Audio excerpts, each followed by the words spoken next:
flamme de l'espoir. Je suis d'Europe, d'Afrique, d'Amérique, d'Asie, d'Océanie. Donc je suis le monde. Je dis stop, stop au Covid-19. Je suis d'ici, de là-bas, de partout. Donc je suis l'homme. Menons la guerre contre le corona. Protégeons-nous contre le Covid-19. Perdons pas l'espoir. Respectons les consignes. Sauvons les vies. Faisons confiance aux médecins. Mon cœur soupire de chanter sur la mélodie. Restons solidaires. Levons-nous à la fois, avec la foi nous vaincrons ce fléau. Levons-nous point très haut. Disons stop, Corona. Nous sommes prêts de combattre contre toi. Soutenons ceux qui sont faibles. Faisons confiance aux médecins. Prenons soin des uns et des autres. Soyons vigilants pour ceux qui sont touchés. Disons stop au corona. Stop Corona. Tous ensemble, menons la guerre au coronavirus. Covid-19, péricolo, loin d'être une Vénus. La prévention est la meilleure des choses, respectons des consignes. C'est pas la fin du monde, même quand on vous confine. Éternuez dans un mouchoir dans le creux de votre coude. Restez chez vous, sauvez des âmes, prenons conscience. Les gens périssent, mon cher, ce n'est pas une bourde. Nous devons triompher de ce tueur invisible. Prenons des mesures sûres pour arrêter cette pandémie. Sortons des armes fortes, combattons ce nuisible. Soyons forts, tenons-nous dans ce moment pénible. Gardons la flamme de l'espoir, l'homme reste fort. Je suis du monde, frère. Protégeons-nous contre le Covid-19. Perdons pas espoir. Respectons les consignes. Sauvons les vies. Faisons confiance aux médecins. Nzambi, oyo lisuma toninye. Nzambi, mokili ekomi na suki. Nzambi, ça c'est la guerre ou bien c'est la fin du monde, fin du monde, fin du monde. On pleure pas, on garde toujours la foi. Ça fait mal, on garde toujours la joie. Protégeons-nous contre les corona. Il est agressif plus que corona. Italie yo, Italie nga, Italie biso nyonso. Que tu sois du nord, que tu sois du sud, que tu sois de l'est à l'ouest. Coronavirus, pour se protéger et protéger les autres, c'est laver les mains régulièrement avec du savon. Utiliser un mouchoir à usage unique et le jeter. Saluer sans serrer la main. Éviter les embrassades. Menons la guerre contre le corona. Perdons pas l'espoir. Protégeons-nous contre le Covid-19. Menons la guerre contre le corona. Protégeons-nous contre le Covid-19. Perdons pas l'espoir. Respectons des consignes. Sauvons des vies.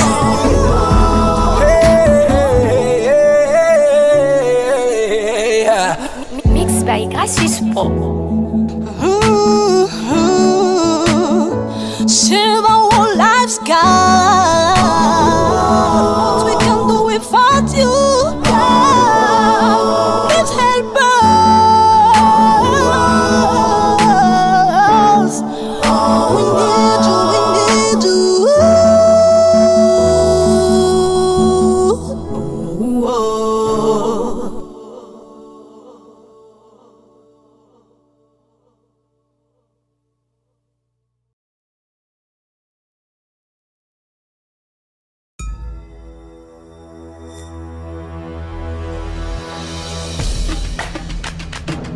C'était bien défendu par Bopé Bocali qui l'a emmené. Moi, je veux voir ces joueurs-là les commenter à la télévision en direct.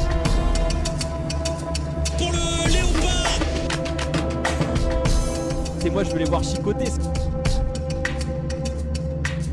Et derrière, c'est Polo Mpoko qui va partir sur le côté gauche. Le Léopard du Congo-Kinshasa face à Karembo qui la frappe. Et ça chicote à Skleso. Le Congolais qui va donner l'avantage. Brita Sombalonga qui enfin va signer le 100e but de sa carrière. Avec le fameux Fimbu, la célébration congolaise.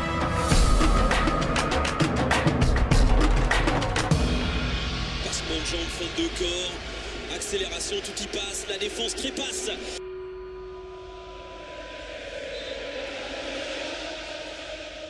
En direct. C'est en direct. Salut à tous et bienvenue sur la Team Africa, le média qui se consacre à l'actualité football pour l'Afrique francophone. On continue de partager cette passion et aujourd'hui, malheureusement, notre journaliste congolais de foot.cd, Michel Tobo, n'a pas pu participer, mais on a travaillé ensemble sur cette interview, je tenais à le préciser, et je vais vous présenter dès maintenant notre invité. Voici pour vous l'instant interview. Mais est-ce qu'on peut parler d'un match raté côté Montpellierin? J'étais à la merde. Qu'est-ce qui manque encore pour franchir un palier, pour franchir un cap dans ce tournoi? Je sais pas, je m'en bats les couilles. Je pense qu'il n'y a que moi qui étais nul. You were playing badminton. Badminton. Putain, je loupe mon dégagement, je fais n'importe quoi, je me prends des buts et tout ça, c'est trop nul. Des questions, tu me poses toujours des questions hors du commun, quoi. Mais non, parce que t'es vraiment le bouffon des journalistes. Notre invité du jour est un binational que l'Afrique connaît peu. Il est né le 22 janvier 1994 à Zurich, en Suisse, d'une maman suisse et d'un papa congolais. À l'âge de 16 ans, il rejoint l'académie d'Arsenal pour y faire ses débuts professionnels 2 ans plus tard. Passé par le championnat d'Allemagne et le championnat suisse, il atterrit aux Pays-Bas en Eredivisie au Fortuna Sittard durant l'été 2019 où il réalisera une excellente saison. C'est un défenseur central de qualité qui a aussi le sens du but. Dans cette interview, il nous livre tout. Je vous demande d'accueillir très chaleureusement Martin Anga. Hello Martin, thank you very much for your time. How are you? Hello, I'm good, thank you very much. So we are going to talk a bit about the situation that's very specific for the world right now and in football as well. The season in the Netherlands has been cancelled, so how do you manage the lockdown as a professional player? Yeah, like you say, it's a very special situation for everybody around the world, and also for us in the Netherlands and the football players. I mean, it's definitely something that doesn't happen too many times that the season gets cancelled.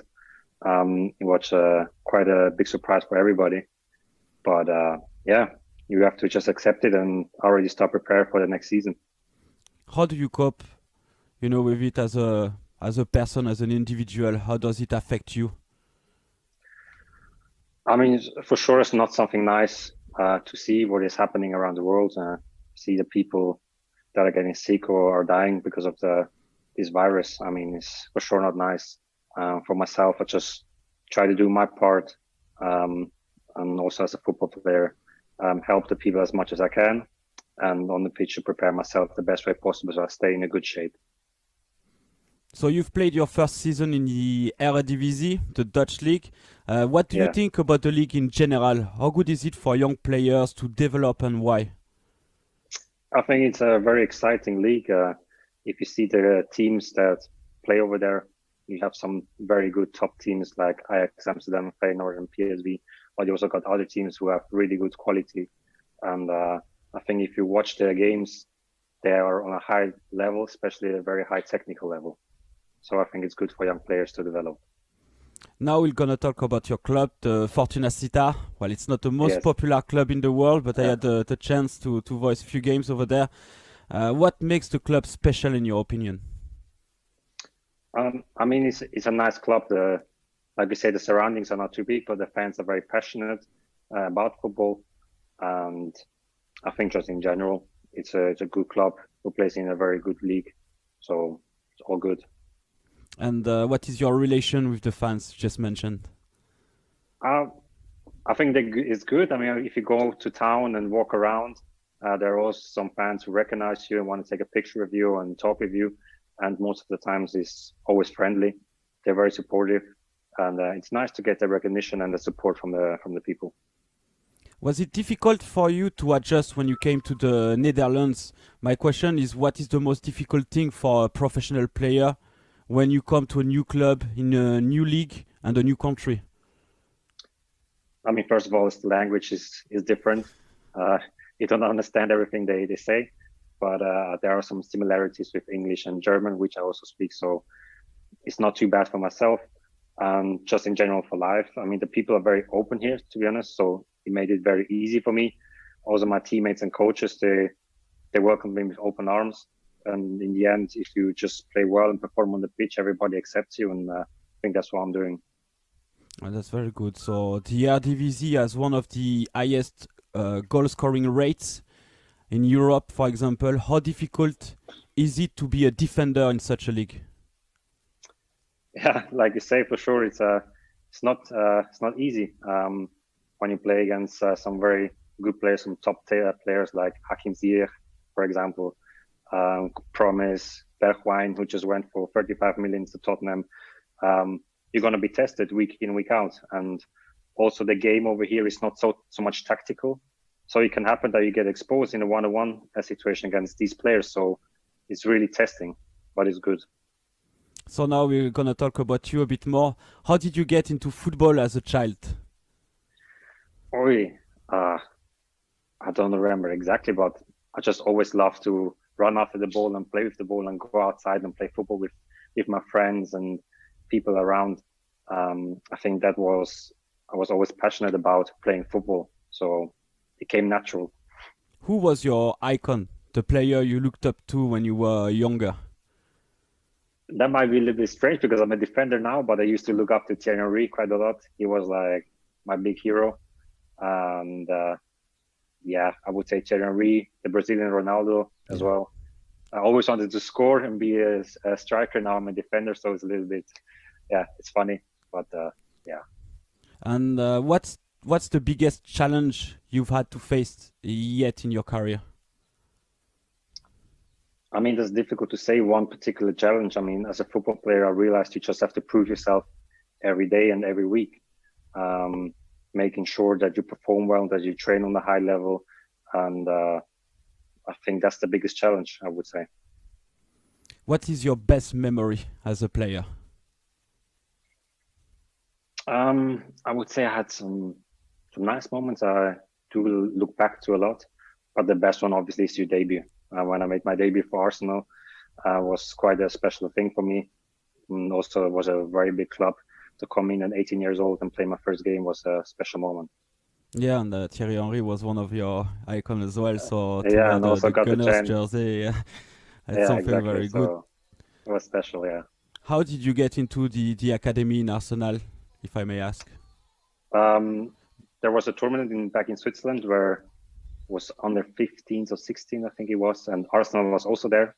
We played against them, and I performed quite well, and we also won. And after the game, they went up to my mother and said we would like him to come over and visit our training camp, and that's how everything went down. So now you are binational in Africa. It's a very hot topic. So you've played with Switzerland in different categories. Your dad is Congolese, which will make you eligible to represent the DRC and Switzerland. Many of our viewers, that will be the first question. They ask, first of all, if you follow the football back in Congo. Yes, I mean, I do try to follow it as much as I can. And I do know they have some very good and talented players. And yeah, I'm for sure keeping an eye on the team, how they are doing. Would you consider representing the DRC, the Leopards as they call it, on the international stage? I think for sure it's something I'm thinking about, and that will be an honor for me to do. If I can do that, for sure. I mean, why not? That's a very good answer. Yeah. Some people will be happy, I'm sure. Have you ever been approached actually by the FECOFA, the Congolese Federation? No, actually, I've not been approached yet. I mean, we will see what happens. At the moment, I will just try and focus on my football with my team and play as many games as I can and perform as good as possible. And I think everything else will come natural. Yes, and another topic, I will try to have the viewers understand a bit more actually about what it is to be a binational. Let's say if you were to pick Switzerland, would that mean that you will deny actually your origins as a Congolese?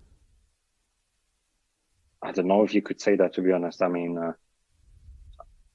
I'm half-half, so one part of my heart is from Switzerland, and one part of my heart is from Congo. Either way it goes, I think I would represent either country with, I would be proud to do that, and it will be an honor. So. Do you know personally any Congolese international player? I actually do know quite a few. I know the two goalkeepers with Fayulu and Kiasumbua. They were also both born and raised in Switzerland, and I also played with both of them before. I know Shadrach Kolo, who was also a guy who used to play in Switzerland. And then I know some former players like Afobe. I used to be at Arsenal with him. So I do know some of the players over there. Have you ever been to Congo yourself? No, not yet. Not yet. I have to say this is one of my dream that I want to do in the near future for sure. I mean, I want to see where my father is from, where the rest of my family are, and get to know the whole culture and experience. And that's something I'm aspiring to do. And what is your ambition as a professional footballer for the future of your career? In general, I mean, it's difficult to say. I will just try my best every day, work as hard as I can, and try to make the best with my talent that I have. And I'm very happy, proud, and blessed that I can play this game, and I will want to take it as far as I can. And for those who are watching us and want to follow your path and become a professional footballer, what is the advice you would like to give them? Just work hard, number one. Number two, always believe in yourself. Even if there are people who are doubting you or don't believe in you, you have to believe in yourself, work hard, and you will achieve your goals. Last question now. Do you have any message for the Congolese people and the Africans who are watching us? I mean, we're for sure a continent we can be proud of, and the people we can walk around and have some very good footballers all around the world, which we can be proud of. And I think this will also continue in the future. So, yeah. Well, thank you very much, Martin, for your time. It was a great moment, and I'm sure the people will appreciate. And we'll wish you the best for the future. Hopefully, we're gonna be able to voice you again soon on the Eredivisie pitch and stadiums, because we're all missing that. Yeah, for sure. And thank you very much. Thank you very much. Voilà, j'espère que vous aurez apprécié cette interview. En tout cas, il a de superbes conseils à donner. Et les jeunes, écoutez-le. Vous avez vu, il a rejoint l'Académie d'Arsenal en étant repéré dans un tournoi de jeunes. Je tiens à vous rappeler qu'on ne devient pas footballeur professionnel en écrivant à n'importe qui sur Internet, sur Facebook ou sur WhatsApp. Si vous n'êtes pas repéré, vous n'avez absolument aucune chance. Voilà, il est temps pour nous de rendre l'antenne. Encore un grand merci à Martin Anga et à son attaché de presse Amy qui a rendu cette interview possible. Et s'il vient au Congo, je vous demanderai de l'accueillir très chaleureusement et à bras ouverts. N'hésitez pas d'ailleurs à lui souhaiter la bienvenue en commentaire, car il va le voir et ça lui fera extrêmement plaisir. Alors, l'interview est en anglais, mais il comprend le français et je pense qu'il regardera aussi vos commentaires. Donc surtout, n'hésitez pas. Nous aurons de nouvelles éditions, la Team Africa 100% RDC prochainement, avec l'interview d'un ancien président d'un club de la Liga espagnole qui a des origines au Congo, qui a porté ses couleurs étant jeune. Je vous laisserai réfléchir et deviner un petit peu. En tout cas, c'est aussi un homme merveilleux qui a accepté de répondre à nos questions. Sachez qu'on le fera aussi pour d'autres pays d'Afrique francophone. Ce que nous construisons ne se fait pas du jour au lendemain, ça prend énormément de temps. Mais d'ici quelques mois, vous verrez les résultats et il y aura de plus en plus de pays qui auront leurs éditions spéciales. Quoi qu'il en soit, merci de nous avoir suivis. Vive le Congo, vive vive le foot et vive l'Afrique. Je vous souhaite une excellente soirée. À très bientôt sur la Team Africa. Salut à tous.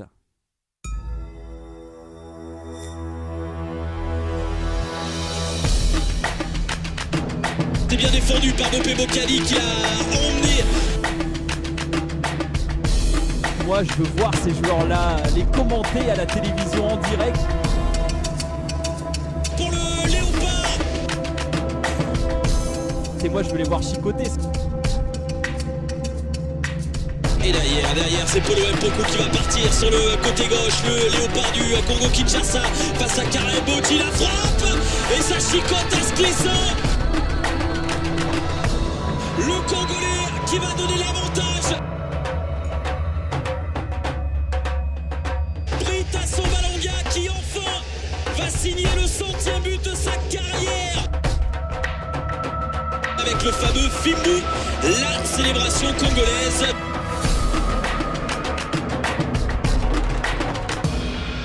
Passement de jambes, fin de corps, accélération, tout y passe, la défense trépasse.